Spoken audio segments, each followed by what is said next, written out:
மத்தேயு எழுதின சுவிசேஷத்தின் புஸ்தகம் 10ஆம் அதிகாரம் 1 வாசிங்க.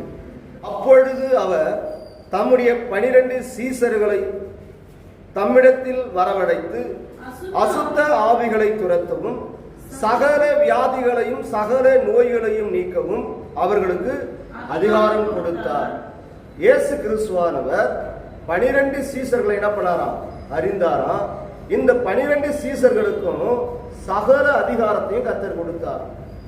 ஏன் இந்த சகல அதிகாரத்தையும் இயேசு கிறிஸ்துவானவர் அவர்களை கொடுத்தார் நாம் அறிவோமானா, வேதம் சொல்லுகிறது, இயேசு கிறிஸ்துவானவர் இந்த பூமியில வாழ்ந்த நாட்கள் பார்த்தீங்கன்னா 33 வருஷம் வரலையும் தான் அந்த பூமியில இருந்தார்.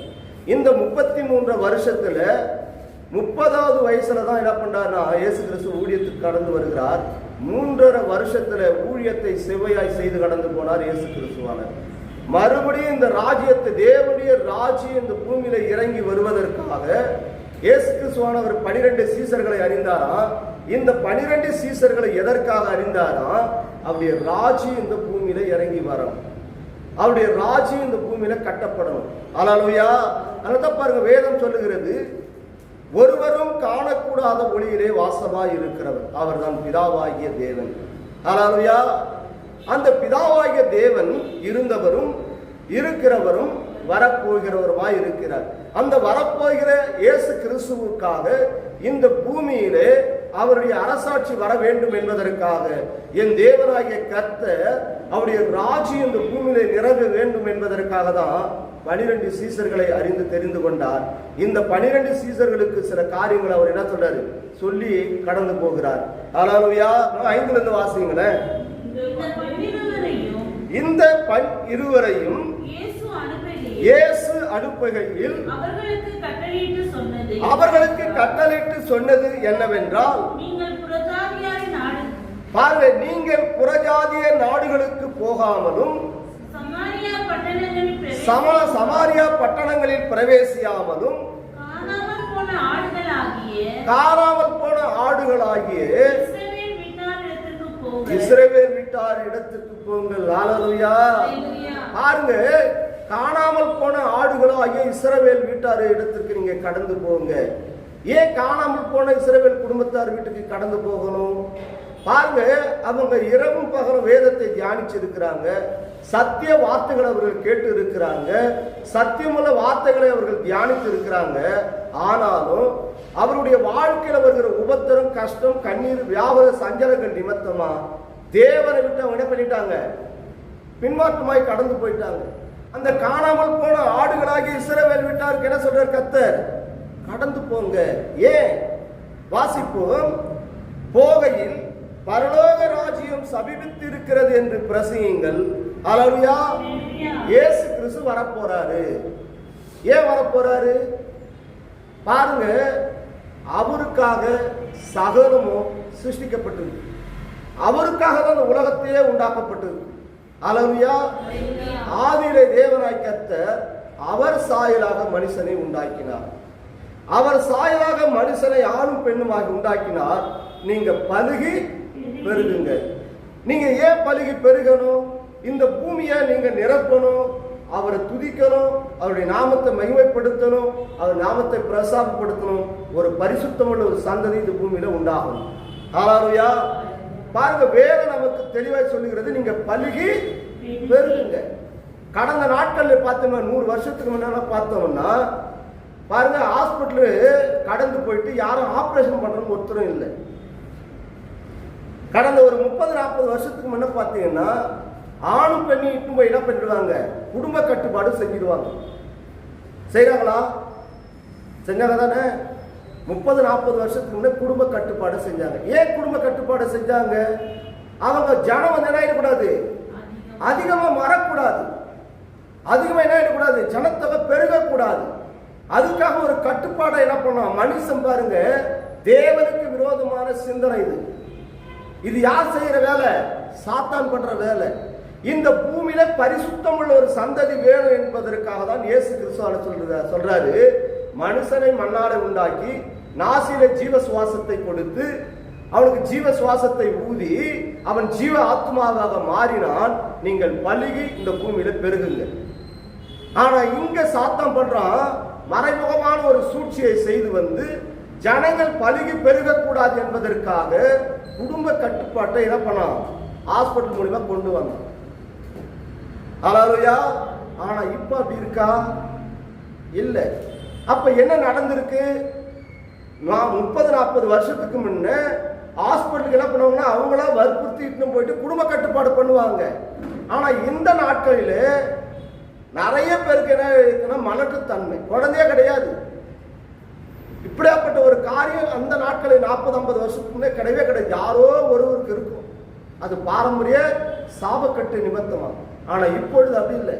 அங்கங்க ஹாஸ்பிட்டல்களை திறந்து என்ன பண்ணியிருக்கிறாங்க, புதிய ஜெனரேஷன் வரணுன்றதுக்காக தேவனுக்கு பிரியமில்லாத பாவத்தை செய்து வராங்க.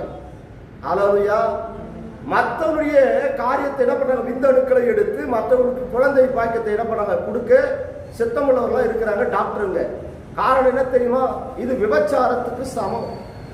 தேவனுக்கு பிரியமில்லாத ஒரு பாவ சந்ததியை உருவாகுது. காரணம் என்ன? மற்றவருடைய பாருங்க, தன்னுடைய கணவனுக்கும் மனைவிக்குள்ள பிறந்த குழந்தைகள் பாவம் இல்லாத ஒரு சந்ததி. அடுத்த ஆணுடைய விந்தோ மற்ற பெண்ணுடைய விந்துகளை எடுத்து குழந்தை பாக்கியத்தை உருவாக்கினால் விபச்சாரம். ஹல்லேலூயா. காரணம் என்ன? பாவம் உள்ள சந்ததியை இந்த பூமியில எழுப்பிட்டா தேவ ராஜ்யம் தடைபட்டுடும். அவர் இயேசு கிறிஸ்துவான இந்த பூமிக்கு இறங்கி வரவே மாட்டார். அவருடைய ராஜ்யம் இந்த பூமியில கட்டப்படாது. அதனால தான் பாருங்க, வேதம் சொல்லுகிறது, இந்த ராஜ்யத்தின் சுவிசேஷத்தை அறிவிக்கணும். எந்த ராஜ்யத்தின் சுவிசேஷம்? பரமண்டலத்தில் இருக்கிற எங்கள் பிதாவே, உமது நாமம் பரிசுத்தப்படுவதாக, உமது ராஜ்யம் வருவதாக. அவருடைய ராஜ்யம் இந்த பூமியில இறங்கி வரணும்னா பரிசுத்தமுள்ள ஒரு சந்ததி இந்த பூமியில இருக்கணும். நீங்க பாருங்க, அநேக ஹாஸ்பிட்டல் கடந்து போய் பார்ப்போம்னா நிறைய பேர் குழந்தை இல்லைன்னு என்ன பண்ணிக்கிறாங்க, இங்க ஹாஸ்பிட்டல்ல போயிட்டு கியூல நின்று இருக்கிறாங்க. இது வந்து செய்யறது யாருன்னா மாப்பியா கும்பல். இது மறைமுகமா செய்யறது யாருன்னா சாத்தான். இது யாருமே நமக்கு தெரியாது. காரணம் என்ன? பாவம் உள்ள ஒரு சந்ததி இந்த பூமியில நம்ம உண்டாக்கிட்டோம்னா தேவனுடைய ராஜ்யம் இந்த பூமிக்கு வராது. அதனால்தான் பாருங்க, கர்த்தர் சொல்லுகிறார், போகையில் பரலோகராஜ்யம் சமீபித்திருக்கிறது என்று பிரசையுங்கள், வியாதி உள்ளவர்களை சொஸ்தமாக்குங்கள், குஷ்டரோகிகளை சுத்தம் பண்ணுங்கள், மரித்தோரை எழுப்புங்கள், பிசாசுகளை துரத்துங்கள், இலவசமாய் பெற்றீர்கள் இலவசமாய் கொடுங்க. இலவசமா தான் இந்த காரியத்தெல்லாம் கர்த்தர் ஊழியக்காரர்கிட்ட இலவசமா கொடுக்கிறார். நீங்க இலவசமா செய்யுங்க. ஒண்ணு பாருங்க, வேதம் சொல்லுகிறது, மறைமுகமான ஒரு காரியத்தை சந்ததியை என்ன பண்றான், பாவ சந்ததி உருவாக்கணும்னு காரியத்தை என்ன பண்றான், சாத்தான் பண்றான். இன்னொரு காரியத்தையும் ஊழியக்காரர்கள் மூலியமாக சாத்தான் செய்யறான், கிரியைகளை பண்றான். இந்த சத்தியத்தை அறிந்திருக்கிற ஊழியக்காரர்களுக்கு உணர்வே கிடையாது. நீங்க வாசிங்கள, ஒரு வசனத்தை வாசிங்க, 4வது வசனத்தை வாசிங்கள. கானானின் ஆகிய சீமோன் அவரை காட்டி கொடுத்த யூதாஸ் காரியத்து என்பவரை காட்டி கொடுத்த யூதாஸ் காரியத்து. இந்த 12 சீசன்ல அவன் ஒருத்தன். இயேசு கிறிஸ்துவை முத்தத்தினால் காட்டி கொடுத்தவன், சிலுவையில இயேசு கிறிஸ்துவை அறைய ஒப்பு கொடுத்தவன். ஹல்லேலூயா. ஏன் 30 வெள்ளி காசுக்காக வானத்தையும் பூமி உண்டாக்கின சர்வ வல்லமையுள்ள தேவன் இந்த பூமியில மனிதனாக பிறந்து மனித அவதாரத்தை எடுத்து சகல அற்புதங்கள் அடையாளங்களையும் அவரை கொண்டு இனப்பனர் கர்த்தர் பிதாவாகிய தேவன் நடப்பித்தார். இதை அறிந்த சீசனே இயேசு கிறிஸ்துவை காட்டி கொடுக்கிறான் 30 வெள்ளிக்காசுக்காக, இந்த உலகத்துக்காக. இன்னைக்கு அப்படிதான் ஊழியக்காரங்க சத்தியத்தை அறிங்கன்னு சொல்றாங்க. அவர் சொன்ன வேலை என்ன? இந்த ராஜ்யத்தின் சுவிசேஷத்தை அறிவிங்க. எந்த ராஜ்யத்தின் சுவிசேஷம்? பரமண்டலத்தில் இருக்கிற எங்கள் பிதாவே, உமது நாமம் பரிசுத்தப்படுவதாக, உமது ராஜ்யம் வருவதாக. அவருடைய வருகையை குறித்து தான் பிரசங்கம் செய்யணும்னு கர்த்தர் என்ன பண்றாரு? சுவிசேஷ ஊழியங்களை செய்ய முடியாத காரியத்தை கொடுத்திருக்கிற ஊழியக்காரர்களுக்கு கர்த்தர் கொடுத்திருக்கிறார். 5 விதமான ஊழியம்: அப்போஸ்தலர், போதகர், சுவிசேஷகர், மேய்ப்பன், தீர்க்கதரிசி. இந்த 5 விதமான ஊழியத்துல விசேஷமானது சுவிசேஷ ஊழியம். ஹல்லேலூயா. ஏன் சுவிசேஷ ஊழியம்? வேதம் சொல்லுகிறது அவருடைய வருகையை குறித்து சத்தியத்தை என்ன பண்ணணும்? தைரியமாய் பிரசங்கம் செய்யணும். ஏன்? பாவத்தில் இருக்கிறவங்க, அக்கிரமத்தில் இருக்கிறவங்க, துன்மார்க்கத்தில் இருக்கிறவங்க, பிசாசின் பிடியில் இருக்கிறவங்க, வியாதி உள்ளவர்களா இருக்கிறவங்க, குஷ்டரோகிகளா இருக்கிறவங்க, கண்ணில்லாத குருடர்கள், சூப்பின கையுடையவர்கள், முடவர்கள், சகலவற்றையும் என் தேவனாய் கட்ட சொல்ல உங்களுக்கு இலவசமாய் நான் கொடுக்கிறேன், நீங்க இதை இலவசமா செய்யுங்க. ஆனா நீங்க ஊழியக்காரங்க என்ன பண்றாங்க?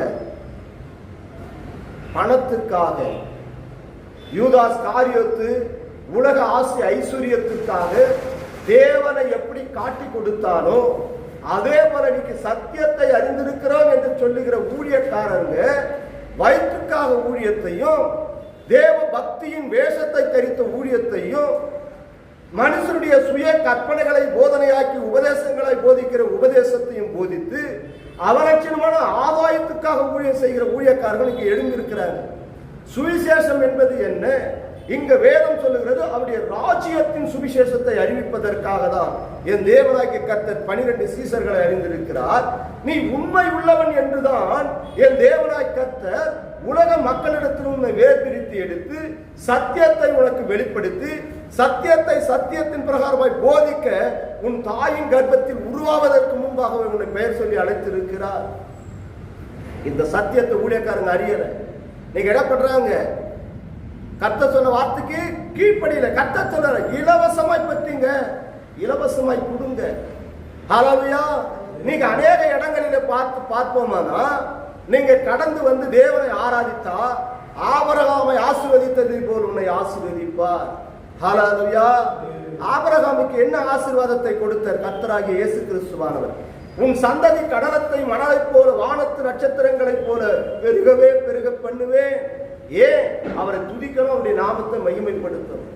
அதற்காக பாருங்க, அந்த நாட்களில் இயேசு கிறிஸ்து மனுஷனை உண்டாக்கின நாட்களிலே புல் பூண்டுகளை விளைவித்தார். சகலம் அது நன்மைக்கு ஏதுவாக இருந்தது. நீங்கள் புசியுங்க, அதை என்ன பண்ணுங்க? பழுகி பெருகுங்க. இந்த ஒரே ஒரு காரியத்தான் சொன்னார். அன்னைக்கு இஸ்ரவேல் ஜனங்கள் என்ன பண்ணாராம்? எகிப்து தேசத்திலிருந்து கானான் தேசத்துக்கு கொண்டு வருவதற்கு முன்பாக அவர் வனாந்தரத்திலே நயங்காட்டினாராம். வானத்து மன்னாவை கொடுத்தார். தேவ தூதர்கள் உண்ணக்கூடிய வானத்து மன்னா. ஆடு மாடுகளை மேய்ச்சாங்க, அதுதான் அவங்களுக்கு உணவாக இருந்தது. அந்த ஆகாரம் அவருடைய பால் இருந்தது. ஆனாலும் வானத்து மன்னாவை கொடுத்தார். நாங்கள் இறைச்சிகளை போசிக்க என்ன பண்ணல? புசிக்கவில்லை. கீழ்காற்றை அடித்து இறைச்சிகளை கொடுத்தார். பாதரட்சிகள் பாருங்க, பழமையாகாதபடிக்கு பாதரட்சிகளை கொடுத்தார். வஸ்திரம் பழமையாகாதபடிக்கு வஸ்திரத்தை கொடுத்தார். அந்த கட்டத்துல போதும் என்ற மனதோடு கூடிய தெய்வ பக்தியை மிகுந்த ஆதாயம். ஹல்லேலூயா. அத கட்ட சொல்லுகிறார். பாருங்க, வேதம் சொல்லுகிறது, ஒருவன் எனக்கு ஊழியம் செய்தால் பிதாவானவர் கனம் பண்ணுவார். இந்த கனத்தை அறிந்திருந்தும் நீங்க எப்படி இருக்கிறாங்க? யூதாஸ் காரியத்தை போல இருக்கிறாங்க. நீங்க ஊழியக்காரங்க. அவருடைய ராஜ்யத்தின் சுவிசேஷத்தை அறிவிக்கணும். அவருடைய வருகையை குறித்து தான் என்ன பண்ணணும்? சொல்லணும். இருந்தவரும் இருக்கிறவர் வரப்போகிறவர். அந்த வரப்போகிறவர் யார்? அவர்தான் கர்த்தராகிய இயேசு கிறிஸ்து. அதான் பாருங்க, வேதம் சொல்லுகிறது, நீங்கள் போகையில் பரலோக ராஜ்யம் சமீபத்திருக்கிறது என்று பிரசங்கியுங்கள். வியாதி உள்ளவர்களை சொஸ்தமாக்குங்க. வியாதியோடு வராங்களா? சொஸ்தமாக்குங்க. ஹல்லேலூயா. குஷ்டரோகம் இருக்கா? என்ன பண்ணுங்க? சுத்தமாக்குங்கள். மரித்தோரை எழுப்பணும். செத்து போனவங்களை தூக்கி வந்தாங்களா? பிரேயர் பண்ணுங்க. அவன் என்ன பண்ணணும்? ஜீவன் வரணும். ஒருவனுடைய உள்ளான ஆத்மா உலகத்தில் இருக்கிற காரியங்களை காணும் போது, குடும்ப சூழ்நிலைகளை காணும் போது அந்த உள்ளான ஆத்மா செத்து கிடக்கும். இனி நான் இருப்பதை பார்க்கணும், மரித்து போவதே நலமா இருக்கும். ஏன் தான் ஆண்டவர் எனக்கு இவ்வளவு நாளா ஜீவனை வச்சுன்னு இருக்கிறாரு? நான் செத்துட்டா கூட நல்லா இருக்குமே. வீட்டில் உபத்திரம் ஒரு பக்கம், கஷ்டம் ஒரு பக்கம், எனக்கு கண்ணீர் ஒரு பக்கம், எனக்கு வியாபாரம் ஒரு பக்கம், எனக்கு சஞ்சலங்கள் ஒரு பக்கம், நிம்மதியா ஒரு நாள் என் ஜீவத்தை என்ன பண்ண முடியல, செய்ய முடியல. இந்த மரித்த நிலையில் இருக்கிற ஆத்மாக்களுக்கு உயிர்ப்பிக்கத்தக்க வல்லமை உள்ள வார்த்தைகளை என்ன பண்ணணும்? சொல்லணும். ஹல்லேலூயா. வேதம் சொல்லுகிறது பாருங்க, சுத்தம் பண்ணுங்கள், மரித்தோரை எழுப்புங்கள், பிசாசுகளை துரத்துங்கள். ஹல்லேலூயா. அவன் என்ன பண்ணா? கொச்சிக்கிற சிங்கத்தை போல அனுதினம் அவன் வகைக்கேடி திரிகிறான். நாம இன்னைக்கு அநேக பிள்ளைகள் என்ன பண்றாங்க? பிசாசுக்கு இடம் கொடுத்துதான் நடக்கிறோம். அவன் பொய்யனும் பொய்யுக்கு பிதாவாகிய சாத்தான். அவன் எப்போ நம்ம இருதயத்தில் அவன் வாசம் பண்றானோ தேவ திருவசனம் அவனுடைய இருதயத்தில் இருக்கவே இருக்காது. தான் செய்கிறது தான் நல்லதுன்னு சொல்லுவாங்க. தான் செய்கிற காரியங்கள் தேவனுக்கு பிரியமில்லாமல் பாவத்தை செய்தாலும் நான் செய்யறது தான் கரெக்ட்னு சொல்லுவாங்க. அவங்க எதுக்கு இடம் கொடுத்திருக்கிறாங்க? பிசாசுக்கு இடம் கொடுத்திருக்கிறாங்க. பாருங்க, ஆதி நாட்களில் பிசாசு பிடிச்சிங்கன்னா அநேக சபை கொண்டு வந்தாங்க. இன்னைக்கு ஏன் சபைகளுக்கு பிசாசு வரல? ஏன் பிசாசுகளை கொண்டு வர முடியல? காரணம் என்ன? பிசாசானவன் மனுஷனை பார்த்து பயந்து ஓடிட்டான். அவனை பிசாசாக்குறான். இன்னைக்கு எல்லா மனுஷனும் பிசாசா தான் இருக்கிறாங்க. அந்த பிசாசை துரத்தணும். அவனுக்குள்ள வாசம் பண்ணுகிற, தேவனுக்கு பிரியமில்லாத பாவத்தை உண்டாக்குகிற, தேவனை விட்டு தூர கடந்து போக முடியாத காரியங்களை செய்கிற அந்த சாத்தான் என்ன பண்றானா? மனுஷனுக்குள்ள ஒளிந்து இருக்கிறான். அவன் என்ன பண்ணணும்? துரத்தணும். எப்படி துரத்த முடியும்? மனுஷன் அப்பத்தினால மாத்திரமல்ல, தேவனுடைய வாயிலிருந்து புறப்படுகிற வார்த்தையினால் பிழைப்பான். ஹல்லேலூயா. அதான் பாருங்க, வேதம் சொல்கிறது 20 வாசிங்களே, பேசுகிறவர்கள் நீங்கள் அல்ல, உங்கள் பிதாவின் ஆவியானவரே உங்களுக்குள் இருந்து பேசுகிறார். இந்த பிதாவாகிய ஆவியான தேவன் நமக்குள்ள இருந்து, ஊழியக்காரருக்குள்ள இருந்து பேசும்போது அவனுக்குள் வாசம் பண்ணி கொண்டிருக்கிற சாத்தான் என்ன பண்ணிடுவானா? அவனை விட்டு தூரம் ஓடியே போயிடுவான். அவன் இனிமேல் பாவரிக்கை செஞ்சிட்டான்பா, இனி அவனை வார்த்தைக்காக தான் வாழ்வன்னு சொல்றான், இந்த சத்திய வார்த்தை தான் நான் கடைபிடிச்சு நடப்பேன்னு சொல்றான். இனி நம்மளுக்கு அங்கிட்ட இடமே இல்லை. மூர்க்கத்தை உண்டாக்குகிறவன் சாத்தான், கோபத்தை உண்டாக்குகிறவன் சாத்தான், பொல்லாத பார்வைகளை உண்டாக்குகிறவன் சாத்தான், துன்மார்க்க சிந்தைகளை உண்டாக்குகிறவன் சாத்தான், தேவனுக்கு பிரியமில்லாத பாவத்தை செய்ய வைக்கிறவன் சாத்தான். ஹல்லேலூயா. சண்டைகளையும் பிரிவினைகளையும் மார்க்க வேதங்களை கொண்டு வருகிறவன் சாத்தான், விபச்சாரம் வேசித்தனத்தை கொண்டு வருகிறவன் சாத்தான். ஹல்லேலூயா. அந்த சாத்தானை நம்ம என்ன பண்ணுவோம்? பிசாசானவனை துரத்தணும். எப்படி துரத்த முடியும்? வார்த்தையினாலே. வார்த்தைக்கு அவ்வளவு வல்லமை உண்டு. காற்றையும் கடலையும் பார்த்து அதட்டினார், இறையாதே அமைதலாயிரு இருந்தது. ஹல்லேலூயா. இந்த ஜீவனுள்ள வார்த்தைகளை போதிக்கிற உண்மையும் உத்தமமுள்ள ஊழியக்காரர்கள் இருக்கணும். அவலட்சணமான இன்னைக்கு ஆதாயத்துக்காக இருக்கிறாங்க. யூதாஸ் காரியத்தை போல லௌகிக கவலை இருதயத்திலே கொண்டு வந்து, ஹல்லேலூயா, வானத்தையும் பூமியை உண்டாக்கின சர்வ வல்லமை உள்ள தேவன், அந்த மகாதேவன் மாமிசத்தில் வெளிப்பட்டதை அறிந்திருந்தோம் அவன் துணிகரமாய் பாவத்தை செய்தான் என்று சொல்லி வேதத்தில் நம்ம காண்கிறோம். நீங்க அநேக ஊழியக்காரங்க அப்படிதான் இருக்கிறாங்க. இலவசமா தான் கொடுத்தார் கர்த்தர். இலவசமா செய்யுங்க.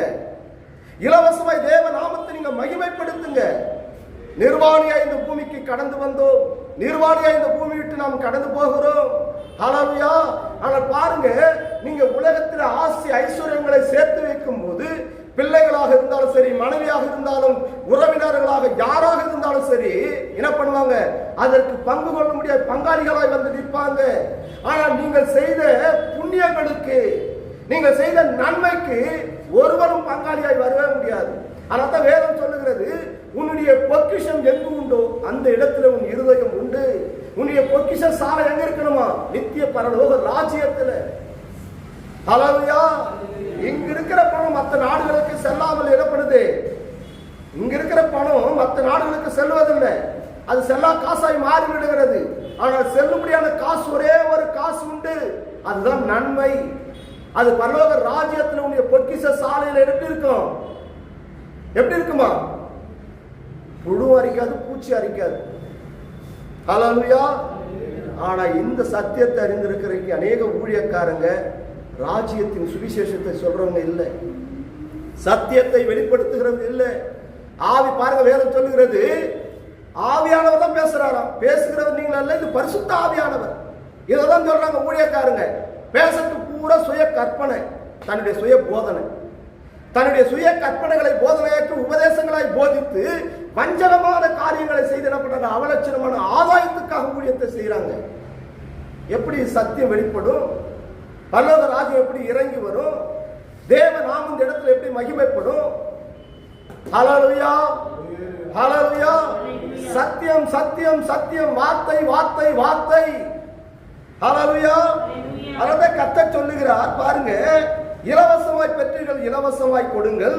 உங்கள் கச்சைகளில் பொன்னையாவது வெள்ளையாவது செம்பையாவது, வழிக்கு பண பையையாவது, 2 அங்கிகளையாவது, பாதரட்சைகளையாவது, தடியாவது தேடி வைக்க வேண்டாம். வேலைக்காரன் தன் ஆகாரத்துக்கு பாத்திரவானாய் இருக்கிறான். ஒருவன் எனக்கு ஊழியம் செய்தால் பிதாவானவர் நிச்சயமாகவே கனம் பண்ணுவார். யாருடைய வேலை இது? பரலோக ராஜ்யத்தினுடைய வேலை, சத்தியத்தை வெளிப்படுத்துகிற வேலை. ஹல்லேலூயா, ஹல்லேலூயா. சில இடத்துல நீங்க போனீங்களா, சுவிசேஷ கூட்டங்களுக்கு போனீங்கன்னா காணிக்கும் தசம பாகத்தை கொடுங்க, உங்களை அமிக்கி குளிக்கி சரிந்த விடு மட்டும் உங்களை கர்த்தர் உங்களை ஆசீர்வதிப்பார். எப்படி உங்களை ஆசீர்வதிப்பார்? பண்றது பூரா பாவம், பண்றது பூரா அக்கிரமம், பண்றது பூரா துன்மார்க்கம். நீ எத்தனை போய் காணிக்க தசம பாகத்தை கொடுத்துட்டாக்கா கர்த்தர் உன்னை வெறுவான இடத்துல கொண்டு போய் நிலை நிறுத்திடுவாரா? ஒருபோதும் உன்னை ஆசீர்வதிக்கவே மாட்டார். நீங்க இது போல துருபதேசம் நீங்க கொடுங்க, கர்த்தர் நிச்சயமா உங்களுக்கு கொடுப்பார். தேவதாஸ் பிரதர் இது செய்யணும் அது செய்யணும் ஏதாவது காசு கேட்டுருக்குன்னா ஒரு நாளாவது வந்து சபைக்கு வேணுமா இருக்குது பிரதர், சபைக்கு தேவை இருக்குது கேட்டுருக்கணும். நேற்று அதே பார்த்தா சரவணா பிரதர் அதான் கேட்டேன், பிரதர் இது வரைக்கும் உங்க கிட்ட அது வேணும் இது வேணும் கேட்டிருப்பா. நேற்று ஒரு 4 ஊழியக்காரங்களை பற்றி என்கிட்ட சொல்லிட்டு வந்தார். இவர் ஒரு நாள் என்ன பண்ணார், ஒரே ஒரு டெஸ்ட் பண்ணிக்கல பார்க்கலாம்னு சொல்லிட்டு ஒரு ஊழியக்காரர்கிட்ட கேட்டார், பிரதர் எனக்கு ஒரு 10,000 ரூபாய் வேணுமா கொடுங்கன்னு சொன்னார். அந்த ஊழியக்காரர் சொன்னாராம், நானே பிச்சைக்காரன், பிச்சைக்காரன் கட்டியா நீ பிச்சை எடுக்கிறதா நீ எப்பேற்பட்ட ஆளுன்னு கேட்டார். பாருங்க பாஸ்டர், அந்த ஊழியக்காரர் என்ன அப்படி கேட்குறாரு, நான் சும்மா ஒரு டெஸ்ட் பண்ணலான்றதுக்காக எல்லாமே நான் தானே உங்களுக்கு தேவையை சந்திச்சுட்டு வரேன், சரி இன்னைக்கு எனக்கு ஒரு 10,000 ரூபாய் கொடுங்களேன்னு சும்மா நான் கேட்கலாம் நான் கேட்டேன், நானே பிச்சைக்காரன் என்கிட்ட வந்து நீ கேட்குறியான்னு சொல்லிட்டு அதுலேருந்து என்கிட்ட என்ன பண்ணிட்டாரு, கட் பண்ணிட்டாரு, என்னை அவாய்ட் பண்ண ஆரம்பிச்சிட்டாரு. ஹல்லேலூயா, ஹல்லேலூயா. வேதம் நமக்கு தெளிவாய் போதிச்சிருக்கு, வேலையால் கூலிக்கு பாத்திரவானா இருக்கிறான், அவர் கண்டிப்பா ஒருபோதும் குறை வைக்கவே மாட்டார். உன் வழிக்கு என்ன எடுத்துக்காத, கச்சை கட்டிக்காத, பொன்னையாவது வெள்ளியாவது செம்பையாவது எடுத்து வைக்காத. நீங்க அப்படி இல்லை. ஹல்லேலூயா. இதுவரை நாங்கள் தேவைக்கு கூட அறிவிக்கல, அறிவிச்சிருக்கிறோமா, எங்களுக்கு சபைக்கு தேவை இருக்குது, அது தேவை இருக்குது, கொடுங்க, உங்களால் முடிஞ்சு செய்யுங்க அப்படின்னு நம்ம என்ன பண்ணல, அறிவிப்பு கூட கிடையாது. ஜபம் பண்ணுங்க, அதற்காக ஜபம் செய்யுங்க. கர்த்தர் நிச்சயமாய் ஆண்டவர் முன்குறித்து இருக்கிறவங்களை கொண்டு கர்த்தர் என்ன பண்ணுவார், செய்ய வைப்பார். கர்த்தர் விட்டுருவாரா? எல்லா கனம் எல்லா மகிமை யாருக்கு? கர்த்தர் ஒருத்தருக்கு தான். அவர் அநீதி உள்ள தேவன் அல்லவே அல்ல, அவர் நீதி உள்ள நியாயாதிபதி, நீதியை நியாயமாய் சரிகட்டுகிற தேவன். ஹல்லேலூயா. வாழ்ந்தாலும் கர்த்தருக்காக, மரித்தாலும் கர்த்தருக்காக, எதை செய்தாலும் தேவனுடைய நாம மகிமைக்காக. என் தேவனாகிய கர்த்தர் நல்லவர். அநீதி செஞ்சிருவாரா நமக்கு? நான் ரைகுமார் கிட்ட தான் சொன்னேன், கர்த்தருக்காகடா, தேவனுக்காக, அப்படி நாம மகிமைக்காக. ஹல்லேலூயா. அதுதான் பாருங்க, வேதம் சொல்லுகிறது, எந்த பட்டணத்திலாவது கிராமத்திலாவது நீங்கள் பிரவேசிக்கும் போது அதிலே பாத்திரவான் யார் என்று விசாரித்து நீங்கள் புறப்படும் அவனிடத்திலே தங்கியிருங்கள். ஹல்லேலூயா. யாரு பாத்திரவானா இருக்கிறானோ அவனை கொண்டு கர்த்தர் இந்த சபை நடத்தி வச்சுருவார், அவர்களை கொண்டு கர்த்தர் நடத்திடுவார். ஒரு நாள் கர்த்தர் நிச்சயமாய் குறை வைக்கவே மாட்டார். ஹல்லேலூயா. இன்னைக்கு அந்த நினைவையில் அந்த சிந்தனையும் கிடையாது ஊழியக்காரங்களுக்குள்ள. எப்படி எழுப்புதல் வரும்? இன்னைக்கு சுவிசேஷ ஊழியம் அறிவிக்கிறோன்றாங்க, சபை ஊழியத்தை நடத்துறோன்றாங்க, தீர்க்க தரிசனம் உரைக்கிறோன்றாங்க, நாங்கள் அப்போஸ்தலர்கள்னு சொல்லிட்டு நாங்கள் பெரிய சபையில் என்ன பண்ணுறாங்க, 100 ரூபாய் காணிக்கையும் சாப்பாடு, மதியானத்தில் ஒரு சாப்பாடு போட்டு ஜனங்களை என்ன பண்ணுறாங்க, ஊழியக்காரங்களை கூப்பிட்டு எல்லாரையும் உட்கார வச்சுட்டு நிறைய போட்டோங்களை எடுத்து நாங்கள் அப்போஸ்தலர், இவங்க போய் அந்த சபையை உருவாக்கலை, உருவாக்கி வச்சிருக்கிற சபை போதகர்களை கூப்பிட்டு இவங்க அப்போஸ்தலர்னு பட்டத்தை போட்டுக்கிறாங்க. அதான் பாருங்க, கர்த்தர் சொல்லுகிறார், 37 வாசிப்போம், தகப்பனையாவது தாயையாவது என்னிலும் அதிகமாய் நேசிக்கிறவன் எனக்கு பாத்திரவான் அல்ல, மகனையாவது மகளையாவது என்னிலும் அதிகமாய் நேசிக்கிறவன் எனக்கு பாத்திரவான் அல்ல, தன் சிலுவையை எடுத்துக்கொண்டு என்னை பின்பற்றாதவன் எனக்கு பாத்திரவான் அல்ல, தன் ஜீவனை காக்கிறவன் அதை இழந்து போவான், என் நிமித்தம் தன் ஜீவனை இழந்து போகிறவன் அதை காப்பாற்றுவான். ஹல்லேலூயா. தன்னை தானே வெறுத்து அனுதினமும் அவருடைய சிலுவையை தூக்கணும். இவன் தான் உண்மையும் உத்தமம் உள்ள ஊழியக்காரன். அவருடைய சிலுவைனா என்ன? பாடு, உபத்திரம், கஷ்டம், கண்ணீர், யாவனம், சஞ்சலம். ஹல்லேலூயா. ஆனா இன்னைக்கு எப்படி இருக்குனாக்கா, இடை கட்டிக்கலாமா? இந்த கையில பிரேயர், தலைமையில கை வச்சு இந்த கையில என்ன பண்றாங்க? பிரேயர். இந்த கையில பிச்சை எடுக்கிறாங்க, கையேந்து இந்த கையில என்ன பண்றாங்க? காணிக்க. இடை கட்டாதுன்றாரு. பொன்னையாவது வெள்ளியாவது செம்பையாவது என்ன பண்ணிடாதவனுக்கு இடை கட்டி வைக்கவே வைக்காதன்னார். எப்படி தேவ ராஜ்யத்தின் சுவிசேஷம் அறிவிக்கப்படும்? நீங்க தேவனுடைய ராஜ்யம் இறங்கி வராதபடிக்கு தடையாய் காணப்படுகிற நீங்க ஊழியக்காரங்க தான், முன்னின்று வழி நடத்துகிற ஊழியக்காரங்க தான். காரணம் என்ன? அந்த யூதாஸ் காரியத்தை நமக்கு சிஷ்டாந்தமா என் தேவனாய் கர்த்தர் 12 சீசர்களை ஒரு சீசனை வைத்தார். இதை அறிந்திருந்தும் எனக்கு உணர்வில்லாதவர்களா இருக்கிறாங்க. பிள்ளைகளை நேசம், இடத்து மேல நேசம், உலகத்து மேல ஒரு நேசம். இன்னைக்கு போய் நீ கண்ணை மூடிட்டு படுத்து ஏந்து மறுநாளுக்குள்ள நீ கண்ணை மூடிட்டு வச்சிங்கன்னா, நைட்டு போய் படுத்தோன்னா கண்ணை மூடல, எழுந்துக்கிறன்னு நிச்சயமே கிடையாது. இந்த நிச்சயமில்லாத ஜீவித்துக்கு எப்படி இருக்கிறாங்களாம்? அவலட்சணமான ஆதாயத்துக்கு ஓடி நிற்கிறாங்க. கர்த்தர் சொன்னார், வார்த்தைகளுக்கு உண்மையா செவி கொடுத்து நடங்க. ஒரே ஒரு காரியம் மாத்திரம் கர்த்தர் தெளிவா எழுதி வச்சிருக்கிறார் பாருங்க. வாசிங்க, 42 வாசிங்களேன். சீசன் என்னும் நாமத்து நிமித்தம் இந்த சிறியவரில் ஒருவனுக்கு ஒரு கலசம் தண்ணீரை மாத்திரம் குடிக்க கொடுக்கிறவனும் தன் பலனை அடையாமற் போகான் என்று மெய்யாகவே உங்களுக்கு சொல்லுகிறேன் என்றார். ஹல்லேலூயா. ஒரு ஊழியக்காரனுக்கு ஒரே ஒரு கலசம் தண்ணி கொடுத்தா அதுக்கான பலனை விசுவாசிகளுக்கே கர்த்தர் ஆசீர்வாதத்தை கொடுப்பாருன்னா, வானத்தையும் பூமி உண்டாக்கின சர்வ வல்லமை உள்ள தேவன், அந்த மகாதேவன் மாமிசத்தில் வெளிப்பட்டார், மரித்தார், உயிர் தெழுந்தார். அந்த உயிர் தெழுந்த வல்லமை உள்ள தெய்வீகக்காரன் ஊழியக்காரனுக்குள்ள அந்த வல்லமை வெளிப்படுத்தினார். அவருடைய ராஜ்யத்தின் சுவிசேஷத்திற்காக அறிவிப்பதற்காக அழைத்த ஊழியக்காரனை கர்த்தர் சும்மா விட்டுருவாரா? ஏன் இந்த விசுவாச நம்பிக்கை ஏன் இல்லை ஊழியக்காரங்களுக்குள்ள? அதனால்தான் தேசத்துல எழுப்பதில்லை. ஏன் எழுப்பதில் இல்லை? வசனம் எடுப்பதில் இல்லை. சத்தியத்தை சத்தியத்தின் பிரகாரமாய் போதிக்கிற ஊழியக்காரர்கள் இல்லை. இன்னைக்கு ஜனங்களுக்கெல்லாம் எப்படி தெரியுமா இருக்கு? சபைக்கு கடந்து போன வியாதி சுகம் ஆயிடணும். நான் சபைக்கு கடந்து போனேன்னு கர்த்தர் உயர்வான இடத்துல ஆசீர்வாதத்தில் என்ன பண்ணணும்? என்னை உயர்த்தி நிற்க வைக்கணும். என் கையின் பிரயாசங்கள் ஆசீர்வதிக்கப்படணும். அமிக்கு குளிக்கு சரிந்து விட மட்டும் எனக்கு என்ன பண்ண ஆசீர்வாதத்தை கொடுக்கணும். இந்த ஆசீர்வாதத்திற்காக தான் நாடி தேடி ஓடுகிற ஜனங்கள். ஹல்லேலூயா. அவருடைய ராஜ்யம் வரப்போகிறது. அவர் இயேசு கிறிஸ்துவானவர் எக்கால தொனிகளோட ஆரவாரத்தோட பிரதான தூதனுடைய சத்தத்தோட இந்த பூமிக்கு என்ன பண்ண போறாரு? இறங்கி வரப்போகிறார். மத்திய ஆகாயத்தில் அவர் நியாய தீர்ப்பை வைத்திருக்கிறார். காரணம் என்ன?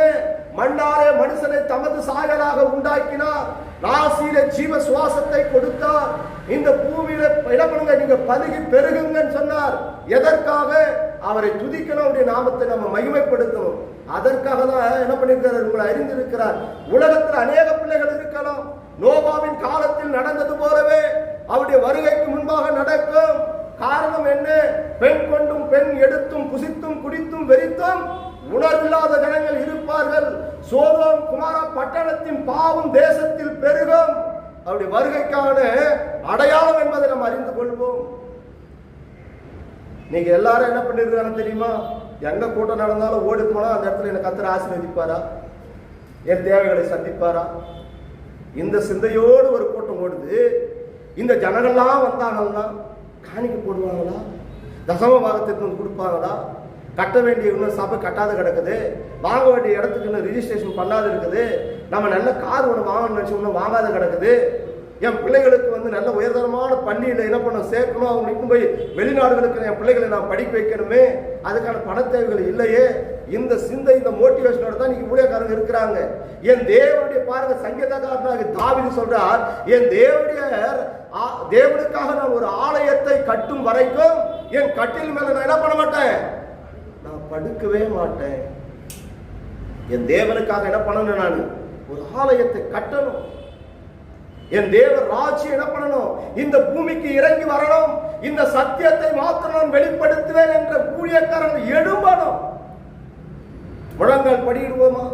சோத்திரிக்க நன்றியோடு துதிக்கிற ஆண்டவரே, கிருபை நிறைந்த மகா இரக்கமுள்ள எங்கள் பரிசுத்த ஆவியானவரே, உமது ராஜ்யம் இறங்கி வருவதாக, உமது சித்தம் பரமண்டலத்தில் செய்யப்படுகிறது போல் இந்த பூமியிலும் செய்யப்படுவதாக என்று சொன்னீரே. 12 சீசர்களை அறிந்து அப்பா, இதோ காணாமல் போன இஸ்ரவேல் குடும்பத்தார் வீட்டுக்கு கடந்து போங்கள், இந்த ராஜ்யத்தின் சுவிசேஷத்தை அறிவீங்கள், இலவசமாய் பெற்றீர்கள், இலவசமாய் கொடுங்கள் என்று சொன்னீரே. இந்த சத்தியத்தை அனுதினமும் வாசிக்கிற, இந்த சத்தியத்தை அனுதினமும் தியானிக்கிற ஆண்டவரே, ஒவ்வொரு நாளும் ஆண்டவரே உணர்வுள்ள இருதயத்தோடு நடப்பேன் என்று சொல்லி தேவனுக்காக முன்னின்று வருகிற ஒவ்வொரு ஊழியக்காரர்களுடைய கரத்தில் ஒப்பு கொடுக்கிறோம். அவர்களுக்குள் ஆளுகை செய்கிற பொல்லாத கிரியைகள் இயேசுவின் நாமத்தில் நிர்மூலமாகட்டும்.